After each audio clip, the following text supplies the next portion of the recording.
நடிகர் சங்கத்திற்குள் அரசியல் திணிக்கப்படுவதன் காரணமாக நடிகர் சங்க தேர்தலை புறக்கணிக்க உள்ளதாக வாகை சந்திரசேகர் தெரிவித்துள்ளார்.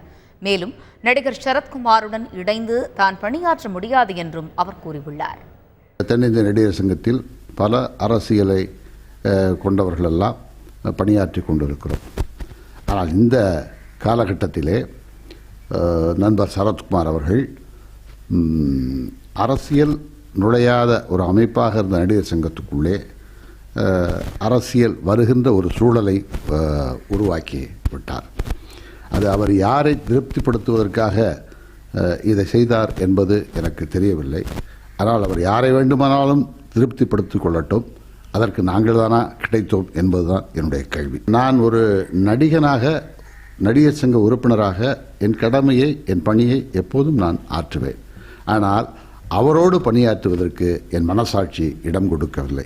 ஆகவே நான் இந்த தேர்தலிலே நிற்க முடியாது என்பதை நான் முடிவெடுத்து நான் அறிவித்துவிட்டேன்.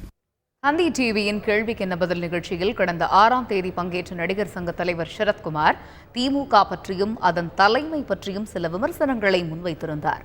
இந்த பேட்டி ஒளிபரப்பான நிலையில் நடிகர் சங்க தலைவர் சரத்குமாருடன் இணைந்து பணியாற்ற முடியாது என சங்கத்தில் பொருளாளராகவும் திமுகவின் பேச்சாளராகவும் உள்ள வாகை சந்திரசேகர் அறிவித்துள்ளது இங்கே குறிப்பிடத்தக்கது.